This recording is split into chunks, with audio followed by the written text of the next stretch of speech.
नवीन कुमार। आइए डालते हैं आज के देश विदेश की खबरों पर एक नज़र और ताज़ा खबरों के लिए आप जुड़े रहिए। कल मुंबई के लिए रवाना होंगे सीएम नीतीश। महाराष्ट्र मुख्यमंत्री के शपथ ग्रहण समारोह में लेंगे हिस्सा। कल यानी गुरुवार को महाराष्ट्र के सीएम का शपथ ग्रहण होना है। कौन बनेगा मुख्यमंत्री, इस पर अभी भी सस्पेंस बरकरार है, लेकिन शपथ ग्रहण में कौन कौन पहुंचेंगे यह तय हो चुका है। बिहार के मुख्यमंत्री नीतीश कुमार कल महाराष्ट्र जाएंगे। महाराष्ट्र के नए सीएम के शपथ ग्रहण समारोह में शिरकत करेंगे। महाराष्ट्र में आज मुख्यमंत्री के नाम की घोषणा हो सकती है। भाजपा के विधायक दल की बैठक में तय किया जाएगा। बैठक में भाजपा के ऑब्जर्वर और गुजरात के पूर्व मुख्यमंत्री विजय रूपाणी और वित्त मंत्री निर्मला सीतारमण भी मौजूद रहेंगे। बैठक के बाद दोनों पर्यवेक्षक कार्यवाहक मुख्यमंत्री एकनाथ शिंदे से भी मिलेंगे। ईंधन खत्म होने के कारण इमरजेंसी 112 डायल की 3 गाड़ियां पड़ी है बंद। इमरजेंसी डायल 112 पुलिस की गाड़ी ईंधन खत्म होने के कारण पिछले 3 दिनों से मनेर थाना के परिसर में बंद पड़ी है। तीनों गाड़ियों के खड़ा होने के कारण मनेर के लोग काफ़ी परेशान हैं। घटना और दुर्घटना होने की सूचना ग्रामीणों के द्वारा 112 डायल पर पुलिस को दिए जाने के बाद भी वो मौके पर नहीं पहुंच पा रही है। इसकी जानकारी लोगों ने पुलिस पदाधिकारी को दी है। मनेर के लोगों ने बताया कि किसी तरह की घटना होने पर मनेर के 112 डायल वाली इमरजेंसी पुलिस को सूचना दी जा रही है, तो वह नहीं पहुंच पा रही है। सरकार ने क्राइम कंट्रोल के लिए विशेष तौर से 112 डायल इमरजेंसी पुलिस को पूरे राज्य में चला रखी है। इस मामले में एडिशनल थानाध्यक्ष मनोज कुमार ने बताया कि तीनों गाड़ियों में डीजल खत्म हो चुका है, जिसके कारण थाना परिसर में 3 दिनों से 112 डायल की पुलिस वाहन बंद पड़ी है। बिहार के 21 जिलों में कल मौसम होगा खराब। बिहार में कल से ठंड बढ़ने लगेगा, जिसके कारण अगले 2 दिनों के बाद आपको कड़ाके की ठंड का एहसास होगा। वहीं सुबह और शाम में घने कोहरे की स्थिति भी देखने को मिलेगी। मौसम विभाग ने आने वाले 2 दिनों में ठिठुरन वाली ठंड को लेकर चेतावनी दी है। मौसम सेवा केंद्र के अनुसार 5 और 6 दिसंबर 2024 दिन गुरुवार शुक्रवार की देर रात और सुबह का समय राज्य के 21 जिलों में तेज गति से पछुआ हवा चलने का पूर्वानुमान है। इस दौरान प्रदेश के अधिकांश भागों में न्यूनतम तापमान 10 से 14 डिग्री सेंटीग्रेड के बीच रहने की संभावना है। प्रदेश में पछुआ हवा चलने के कारण सुबह शाम में ठिठुरन वाली ठंड का सामना करना पड़ेगा। बिहार के सियासत में इन दिनों मिशन एम यानी मुस्लिम फैक्टर काफ़ी चर्चा में है। आरजेडी जेडीयू से लेकर प्रशांत किशोर मुस्लिम वोटरों को टारगेट करने के लिए अलग अलग तैयारी में लगे हैं। इसी क्रम में जेडीयू भी कई कारण बताकर मुस्लिमों पर अपना मजबूत दावा पेश कर रही है। ऐसे में जानना बेहद दिलचस्प है कि वे कौन कौन सी वजह है जिस वजह से जेडीयू को लगता है कि मुस्लिम उन्हें वोट करेंगे। जेडीयू मुस्लिम मतदाताओं को यह बताने की कोशिश भी कर रहा है कि मुसलमानों को नीतीश कुमार के पक्ष में क्यों वोट करना चाहिए। बिहार में शिक्षकों के लिए बड़ी खबर, गलती की तो होगी एफआईआर। बिहार में सक्षमता परीक्षा पास करने वाले शिक्षकों के लिए बड़ी खबर है। जिन शिक्षकों ने द्वितीय चरण की सक्षमता परीक्षा पास की है, उन्हें थंब इम्प्रेशन टेस्ट और बायोमेट्रिक मिलान के लिए बुलाया गया है। अगर इस जांच में कोई शिक्षक शामिल नहीं होता है तो उसे फर्जित घोषित किया जाएगा और उसके खिलाफ एफआईआर दर्ज होगी।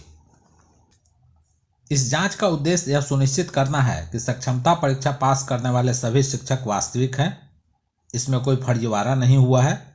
जिला कार्यक्रम पदाधिकारी संदीप रंजन ने चेतावनी देते हुए कहा कि जो शिक्षक इस टेस्ट में भाग नहीं लेंगे उन्हें फर्जी माना जाएगा और उनके खिलाफ पुलिस में एफआईआर दर्ज कराई जाएगी।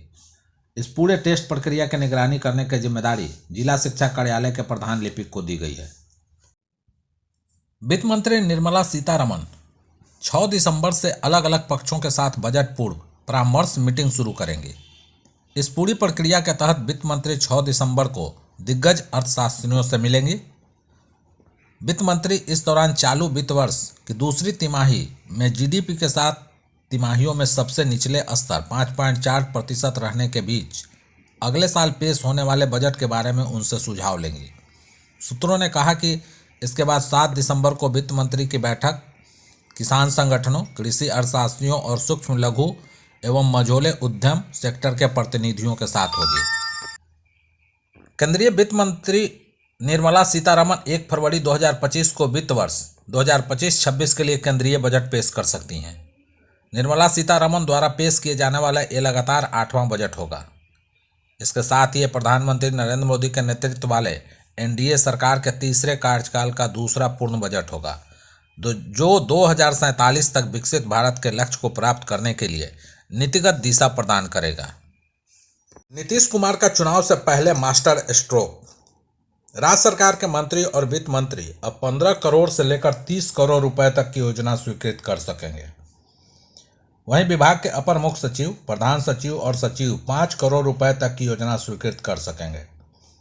सरकार ने विभागीय मंत्रियों के साथ ही वरिष्ठ अधिकारियों के वित्तीय शक्तियों को नए सिरे से विभाजित किया है।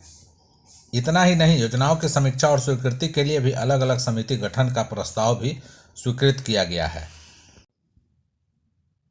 40 सालों से चली आ रही परंपरा इस बार पटना पुस्तक मेला में होगा कुछ खास। पटना पुस्तक मेला का उद्घाटन मुख्यमंत्री नीतीश कुमार करेंगे।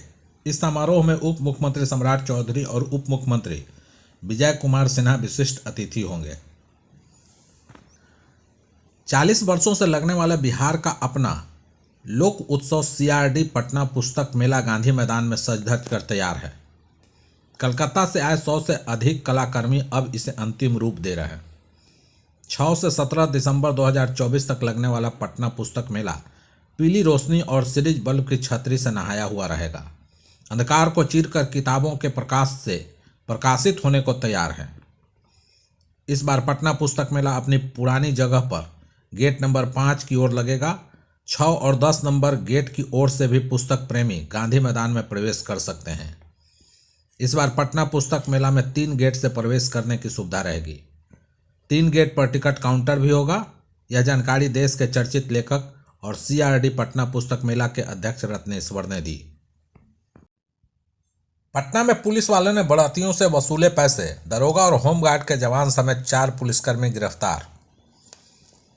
बिहार की राजधानी पटना में बारात से लौट रहे कार सवार 4 लोगों को गौरीचक थाने की गश्ती गाड़ी ने रोककर पहले उनकी तलाशी ली, फिर रुपये की मांग कर डाली। दीदारगंज के कोठिया के रहने वाले जितेंद्र कुमार और उनके दोस्तों ने जब रुपये नहीं होने का हवाला दिया तो उन्हें गलत मामले में फंसाने की धमकी दी गई। इसके बाद डरे समय पीड़ितों को पेट्रोल पंप पर ले जाया गया। फिर वहां स्कैनर के जरिए उनसे 25,000 रुपये लिए गए। बाद में पुलिस वालों ने पेट्रोल पंप कर्मियों से नगद रुपये ले लिए। वहां से निकलने के बाद पीड़ितों ने इसकी जानकारी पटना पुलिस के बड़े अधिकारियों को दी। इसके बाद गौरीचक थाने में 2019 बैच के दरोगा विवेक कुमार, 2 होमगार्ड के जवान और एक निजी चालक प्रेम कुमार के खिलाफ जितेंद्र के बयान पर केस दर्ज किया गया। DIG शहर SSP राजीव मिश्रा ने पुलिस वालों पर लगे संगीन आरोपों की जांच का जिम्मा सिटी SP को सौंपा। इधर जांच के दौरान जब आरोप सही निकले तो दरोगा सहित 4 को गिरफ्तार कर लिया गया। डरा धमकाकर रुपये वसूलने का मामला सामने आने और इस संबंध में केस दर्ज होने के बाद पुलिस कप्तान ने दरोगा को निलंबित कर दिया। इसके साथ ही दोनों होमगार्ड के जवानों की सेवा समाप्ति को लेकर उनके अफसरों को पत्र लिखा गया है। इस मामले में दरोगा पर भी विभागीय कार्रवाई होगी।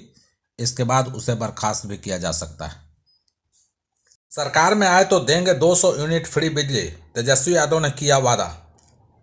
तेजस्वी यादव ने कहा कि राज्य के लोग अत्यधिक बिजली दरों और स्मार्ट प्रीपेड मीटरों द्वारा अनियमित बिलिंग से जूझ रहे हैं, जिन्हें स्मार्ट चीटर कहना चाहिए। हम चीज़ों को सही करना और 200 यूनिट मुफ्त बिजली प्रदान करके लोगों को राहत देना चाहते हैं। हम सत्ता में आने पर ऐसा करने के लिए प्रतिबद्ध हैं, लेकिन तब तक भी हम इसके लिए नीतीश कुमार सरकार पर दबाव डालेंगे।